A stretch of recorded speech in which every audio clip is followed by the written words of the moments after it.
आज के हमारी चर्चा का विषय है मेंटल हेल्थ केयर एक्ट 2017।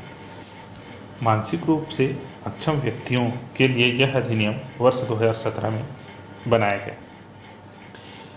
यह अधिनियम भारतीय संविधान के अनुच्छेद 47 और अनुच्छेद 1 से इंस्पायर्ड है। इस अधिनियम के द्वारा मानसिक स्वास्थ्य अधिनियम 1987 को रिपील किया गया। अब देखते हैं इसको बनाने के कारण क्या थे। वर्ष 2007 में भारत ने यूनाइटेड नेशंस कन्वेंशन में हस्ताक्षर किया था, जिसमें मानसिक रूप से अक्षम व्यक्तियों के अधिकारों के बारे में प्रावधान किया गया। इसलिए इसको बनाना आवश्यक था।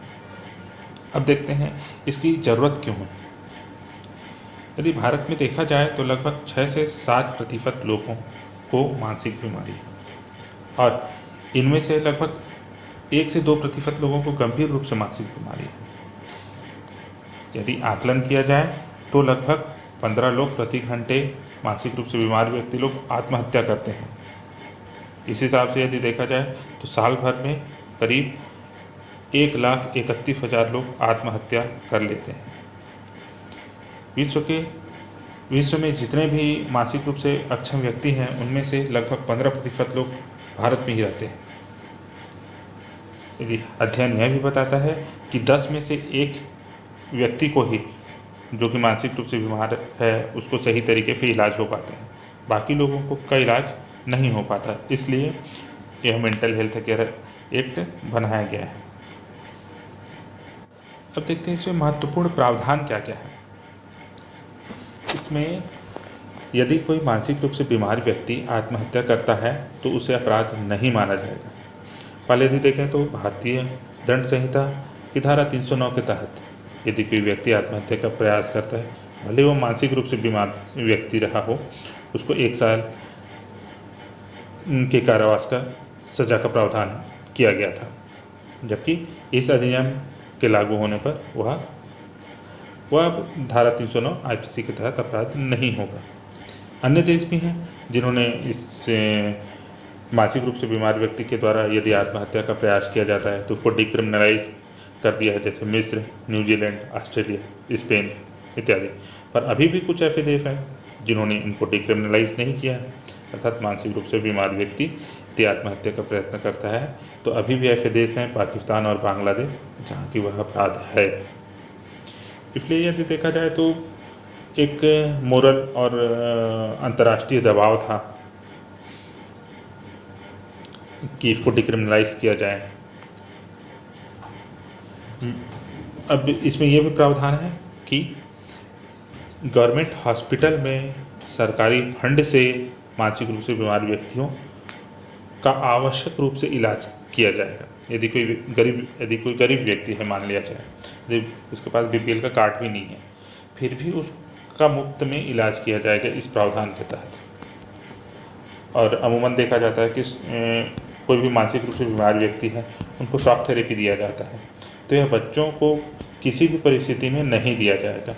बड़ों को देने के लिए भी कुछ कंडीशन दिए गए हैं। यदि उनको दिया जाना आवश्यक है तो उसमें या तो उनको एनेस्थीसिया दिया जाएगा या तो फिर कोई ऐसा दवा दिया जाएगा जिससे उनको कोई दर्द महसूस ना हो। या राज्य को यह भी कंपेल करता है कि मेंटल हेल्थ प्रोग्राम चलाएं और लोगों को जागरूक करें कि मेंटल हेल्थ के तहत क्या क्या उनके अधिकार हैं, जिसके माध्यम से उनका इलाज किया जा सकता है। और इसमें यह भी प्रावधान है कि भविष्य में यदि कोई व्यक्ति मानसिक रूप से बीमार होता है तो वह पहले से ही लिखित में यह उद्घोषणा कर सकता है कि भाई उसका इलाज किस प्रकार से होगा और कहाँ होगा। अब देखते हैं मानसिक रोगी की सहायता करने वाले लोग, इनको भी अधिकार दिया गया है कि वह बीमार व्यक्ति के लिए कोई व्यक्ति रिकॉग्नाइज कर सकें जो कि उनकी ओर से केंद्र या राज्य मानसिक स्वास्थ्य अथॉरिटी के समक्ष उपस्थित हो सकें।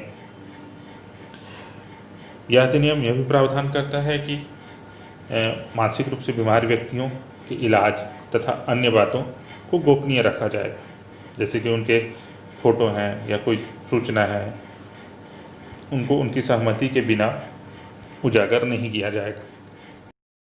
यह अधिनियम शासन के लिए यह भी प्रावधान करती है कि वह सेंट्रल मेंटल हेल्थ अथॉरिटी और स्टेट मेंटल हेल्थ अथॉरिटी की स्थापना करें, ताकि इसमें इससे संबंधित अर्थात मानसिक रूप से बीमार व्यक्तियों के इलाज से संबंधित कोई भी चिकित्सक हैं, सामाजिक कार्यकर्ता हैं, नर्सेस हैं या अन्य कोई व्यक्ति हैं, उनको वहाँ रजिस्टर कराना आवश्यक है। जैसा ऊपर देखिए, सेंट्रल और स्टेट मेंटल हेल्थ अथॉरिटी में, क्योंकि इसका उद्देश्य यही है कि उनका सही तरीके से इलाज हो सके, है ना। कोई जिनको जानकारी नहीं है उनके द्वारा इलाज कर दिया जाता है तो कहीं कुछ कैजुअलिटी ना हो, इन सबको ध्यान में रखते हुए बनाया गया है। और इसमें यह भी प्रावधान है कि मेंटल हेल्थ रिव्यू बोर्ड का गठन किया जाएगा। इसमें मानसिक रूप से बीमार व्यक्तियों की सुरक्षा की जाएगी।